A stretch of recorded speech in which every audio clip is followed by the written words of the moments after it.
Hello students, happy to be able to reach to you through this medium.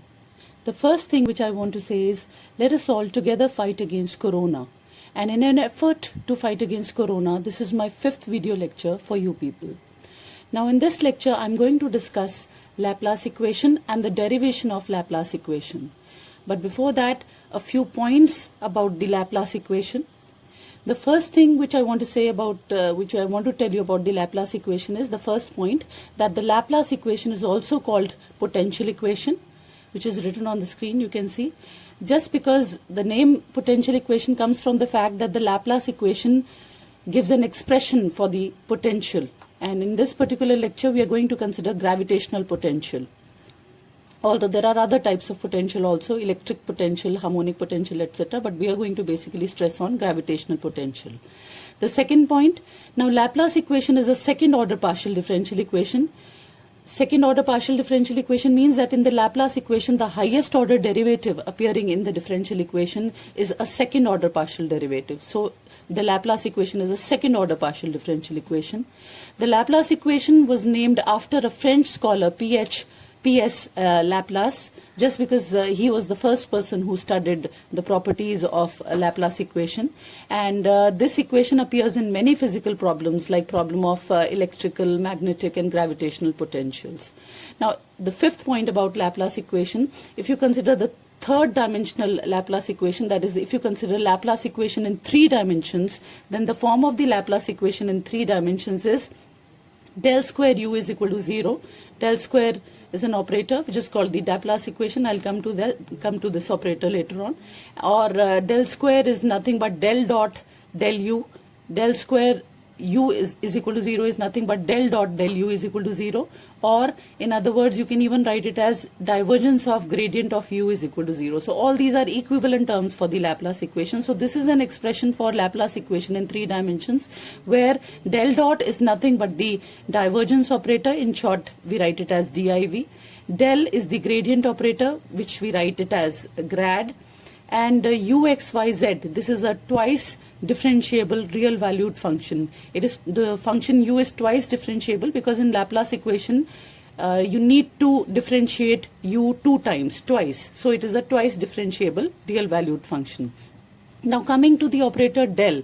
Now by definition the operator del is del by del x I, del by del y j plus del by del z k. I, j, k are the components in the 3 directions, 3 Cartesian directions. This is the definition of the del operator which you get from vector calculus. Then using this definition of the operator del, you can calculate the value of the Laplace operator del square. Del square is nothing but del dot del, and if you put the value of the operator del operator, the value of the del operator is this. Then you put the value of the del operator here, take the dot product, and by definition of dot product, the value of the Laplace operator comes out to be del square by del x square plus del square by del y square plus del square by del z square. So if you want to find out the form of the Laplace equation, which is del square u is equal to 0, then the form of the Laplace equation is nothing but del square u by del x square plus del square u by del y square plus del square u by del z square is equal to 0, just by putting the value of the Laplace operator. So this is another expression for the Laplace equation in 3 dimensions. Now one thing which I want to mention over here is if you find out the value of grad u or gradient of u, which is del u, then it is del u by del x I plus del u by del x del y j plus del u by del z k, which we already know, we have done this before. And this is nothing, this expression is nothing but a vector quantity, because gradient of a scalar function is a vector quantity. Again, if you see the value of divergence of gradient of u, which is del dot del u, then this is a scalar quantity, because by definition divergence, when you calculate for a vector quantity, then you, as a result, you get a scalar quantity. So divergence of a vector quantity is a scalar quantity, and del u, which is the gradient of u, is a vector quantity. So from this discussion we have that the Laplace equation, the form of the Laplace equation, which is this divergence of gradient of u, in this you can just note that the left hand side of the Laplace equation is nothing but a scalar quantity, because divergence of a vector is a scalar. So the left hand side is a scalar quantity. Now coming to some facts which one must know before one can start with the derivation of the Laplace equation, some prerequisite knowledge. The first thing which I want to mention here is that if you take any two objects or particles in universe, then any two particles or objects in universe are always attracted towards each other by a force which exists between them. So take any two particles in the universe, there is a force of attraction which exists between them, and this force of attraction is called the force of gravity or the gravitational force. So if you consider any object in the universe, then it is always surrounded by a gravitational field, which means that that particular every other object around it is attracted by that object. So there is a gravitational field around every object you consider in the universe. Now coming to Newton's law of gravitation. Now Newton's law of gravitation gives an expression for gravitational force. The gravitational force which F which exists between any two objects in universe. So if you consider any two objects, if you consider a object of mass capital N M, and if you consider an object of mass small m, and if there is a force of attraction between them, F1 or F2 or F, all of them are equivalent, all of them are same, then, and if R is the distance between their centers, then the gravitational force F according to Newton's law of gravitation is given by gmm by r square, which is of course equal to F1 and F2. So this gravitational force F is directly proportional to the product of the masses, and it is inversely proportional to the square of distance between them. So and it acts, and this gravitational force acts along the line joining their centers. So F is directly proportional to product of the masses and inversely proportional to the square of distance between them. And as far as this G is concerned, this G is nothing but the gravitational constant. So this is an expression for gravitational force, which is a force which exists between any two objects having a non-zero mass in the on the universe. Now coming to gravitational potential. What is gravitational potential? Now you can talk of gravitational potential at a point due to a single mass, and you can talk of gravitational potential at a point due to a system of masses. So the first definition or the first expression let me take. I'm going to discuss firstly the gravitational potential at a point capital Q due to a mass which is placed at a point P, and this mass has magnitude small m. So this is the diagram which you can see. So I'm going to talk of what is the gravitational potential at the point Q due to a mass m, small m, which is placed at the point P and which is at a distance r from Q.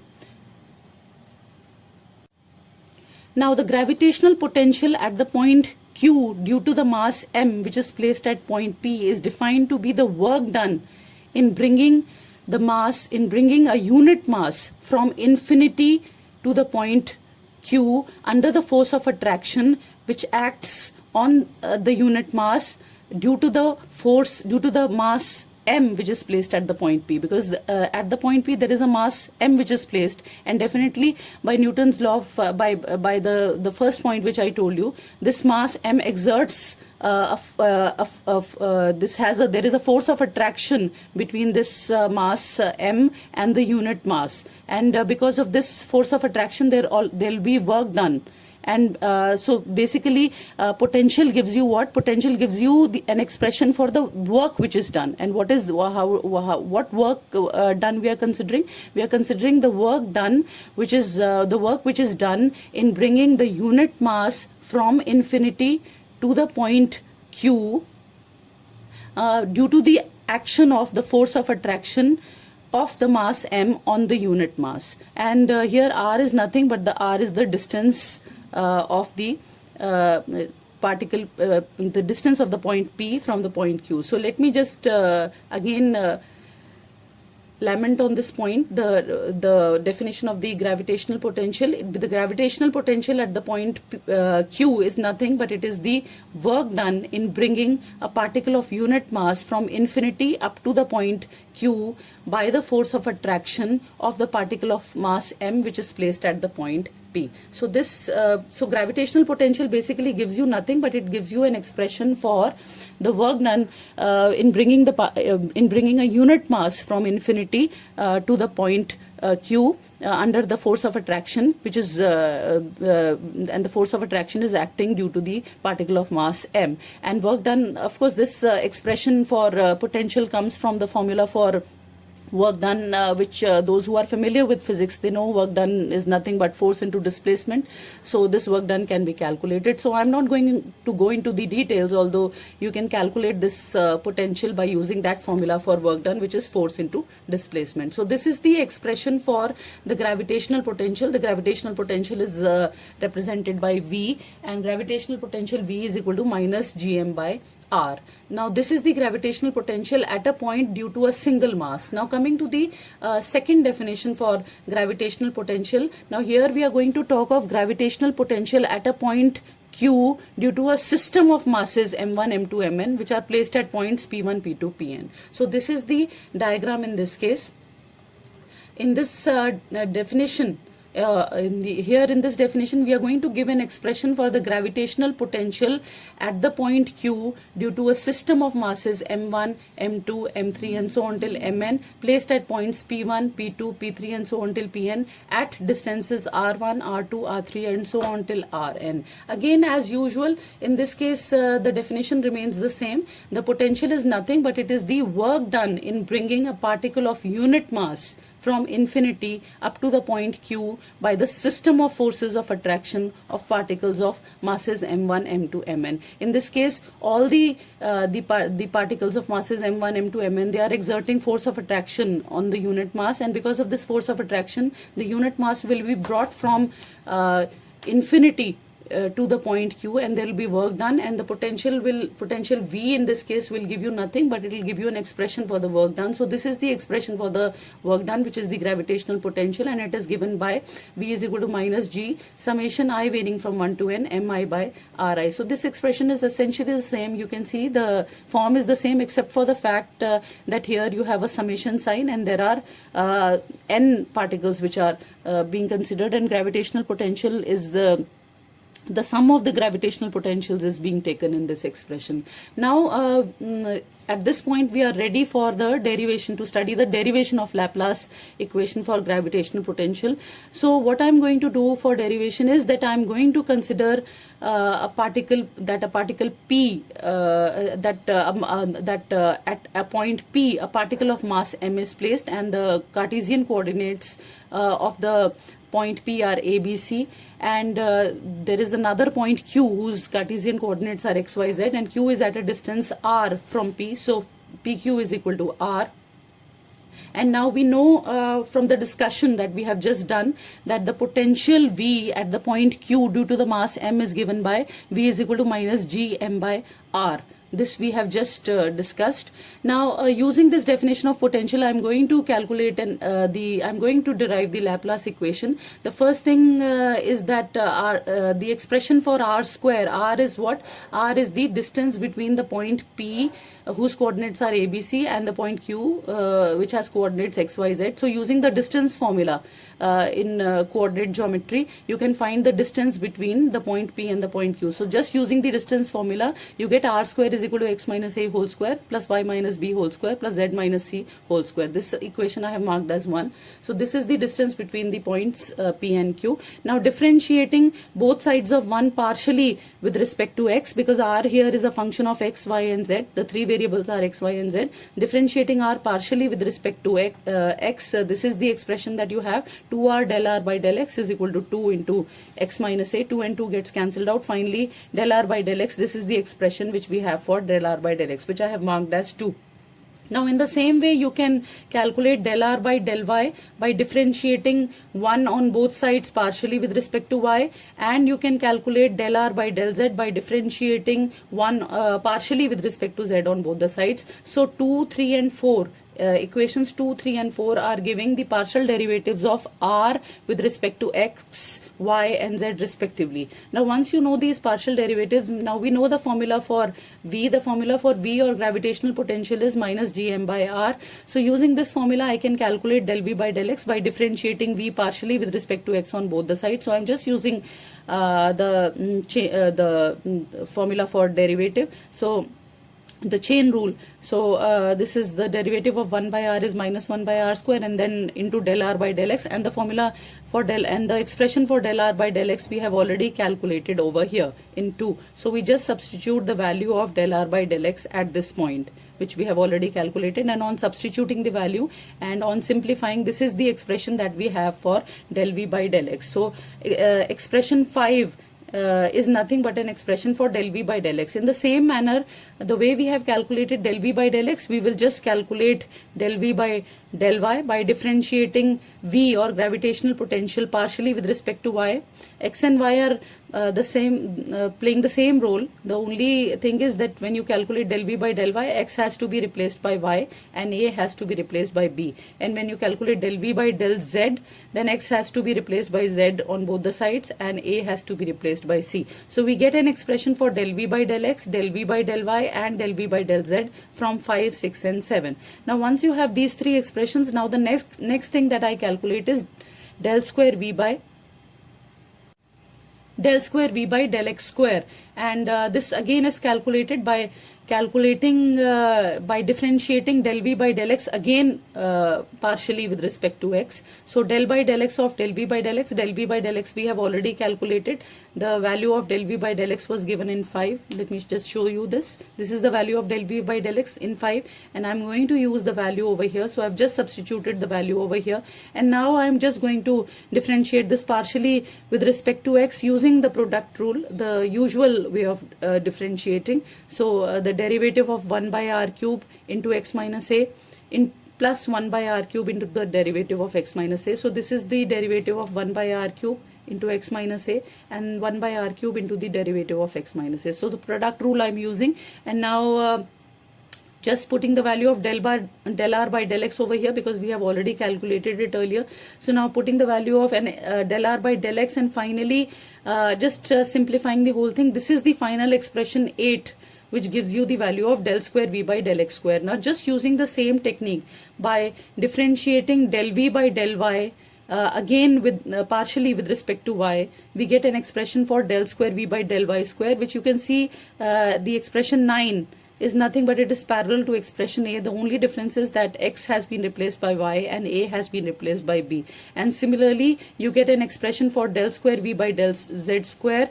This expression 10 is essentially same as 8 and 9. The only thing is that I have written, instead of x and y, I have written z, and instead of a and b, I have written c. So we get expressions for del square v by del x square, del square v by del y square, del square v by del z square from equations 8, 9 and 10. And now just adding the respective sides of 8, 9 and 10. When you add the respective sides of 8, 9 and 10, this is something that you get collecting the like terms. I have just collected the like terms on the right hand side, and when you collect the like terms on the right hand side, this particular expression, which you can see, x minus a square plus y minus b square plus z minus c square, is nothing but r square. So I put the value of r square over here.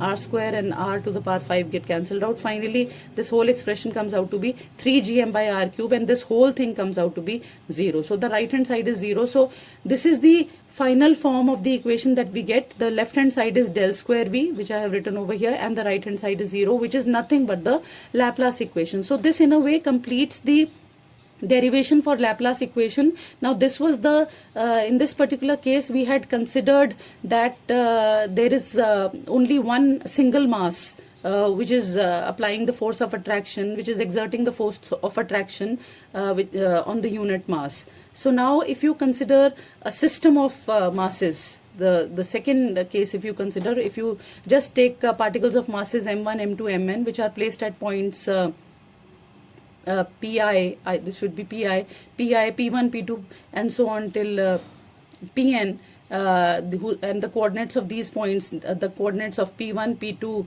p3 and so on till pn are taken as accordingly. Instead of abc, we will take the coordinates of p1 as a1, b1, c1, a2, b2, c2, a3, b3, c3 and so on till an, bn, cn, and the distances here are r1, r2, r3 and so on till rn. If you just move in a similar manner, then you get the expression for del Ri by del x, del Ri by del y, del Ri by z, del z. In the same way, the expressions are just similar to what we had obtained in the last case.